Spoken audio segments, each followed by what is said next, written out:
অবশেষে ধর্মনগরে delivery boy প্রসঞ্জিতকে মৃত্যুর দিকে প্ররোচিত করার দায়ে 3 জনকে আটক করা হয়েছে ইতিমধ্যে। পুলিশ সূত্রে যা খবর উঠে আসছে যে প্রতিবেশী রাজ্য আসামের শ্রীভূমি থেকে অর্থাৎ করিমগঞ্জ সেই এলাকা থেকে 3 জনকে গ্রেপ্তার করেছে পুলিশ এবং তাদেরকে ইতিমধ্যে আদালতে প্রেরণ করা হয়েছে। সেখানে অর্থাৎ এখনো তারা আসামে রয়েছে এবং তাদেরকে সেখান থেকে অর্থাৎ আদালতে তোলা হয়েছে। তারপর আইনি প্রক্রিয়ার মাধ্যমে তাদেরকে ট্রানজিট রিমান্ডের মাধ্যমে রাজ্যে আনা হবে।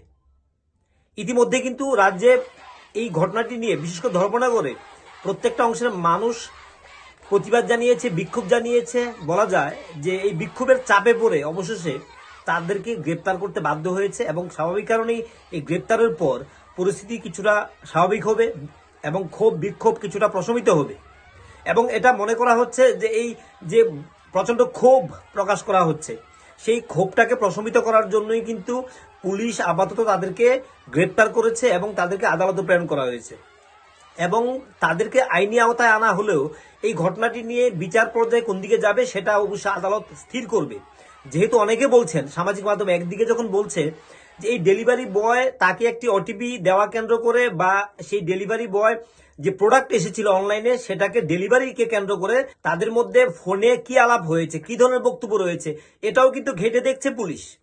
কি ধরনের বক্তব্য তারা ফোনে কি ধরনের হুমকি দিয়েছেন, ধমকি দিয়েছেন, কেন এই ডেলিভারি বয় ব্লু ডার্টের সম্ভবত আমরা যতটুকু জানতে পারছি যে সে এই যে পরবর্তী যে পদক্ষেপটি নিল সেই পদক্ষেপ নিয়ে আলোচনা চলছে যে এই যে যুবকটি পদক্ষেপ নিল সেটাও কতটা যুক্তিসঙ্গত।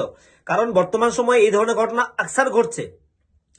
আমরা আগেও দেখেছি যে রাজ্যের একজন কন্টেন্ট ক্রিয়েটার তাকে বিভিন্ন অভিযোগে এনে মহিলা প্রকাশ্যে তাকে স্ল্যাপ করা হয়েছে এবং তাকে সে আক্রান্ত হয়েছে। পরবর্তীতে সামাজিক মাধ্যমে ভাইরাল হয়েছে এ নিয়ে সারা রাজ্যে নিয়ে প্রচুর আলোচনা হয়েছে, কিন্তু সে কিন্তু কোনো এই ধরনের পদক্ষেপ গ্রহণ করেনি। অনেকেই বলছেন যে এই ধরনের যদি তাকে মারধর করা হয় বা কোনো কিছু অসম্মানজনক কিছু করা হয় এবং ভিডিও ছেড়ে দেওয়া হয় তার জন্য পুলিশ প্রশাসন রয়েছে, একটা সামাজিক আইন কানুন রয়েছে, সমাজ ব্যবস্থা রয়েছে। এই পদক্ষেপ না নিয়ে সে কেন এই ধরনের একটা পদক্ষেপ নিল আমরা বুঝতে পারছেন। যেহেতু সামাজিক মাধ্যমে বা এই নিউজের ক্ষেত্রে এই ধরনের শব্দগুলো আমরা ব্যবহার করতে পারি না, তার থেকে আমরা দূরে থাকার চেষ্টা করছি। এই যে পদক্ষেপটা সে নিল এটা অত্যন্ত দুর্ভাগ্যজনক মনে করছে অনেকে।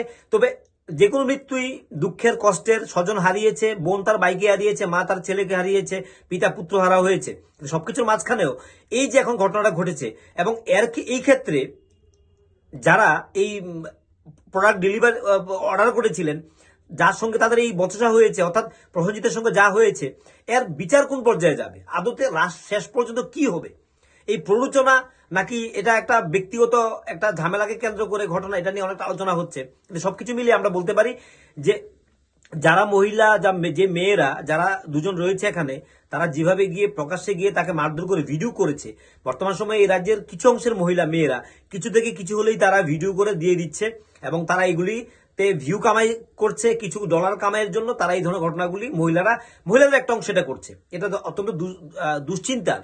মিডিয়াতে যারা কাজ করছেন, যারা কিছু করছেন নিউজের কারণে তারা হয়তো তাদের জায়গাটা করার চেষ্টা করেন, কিন্তু এইভাবে প্রকাশ্যে একজন ছেলেকে মেরে পিটে এভাবে মিডিয়াতে দিয়ে দেওয়া বা ফেসবুকে দিয়ে দেওয়াটা এটা নিয়ে কিন্তু প্রচন্ড আলোচনা হচ্ছে এবং সবাই তাদের বিরুদ্ধে প্রতিবাদে নেমেছে এবং তারা বলছে যে আগামী দিনের জন্য এই ধরনের ঘটনা না ঘটে, এটা নিয়ে আলোচনা হচ্ছে।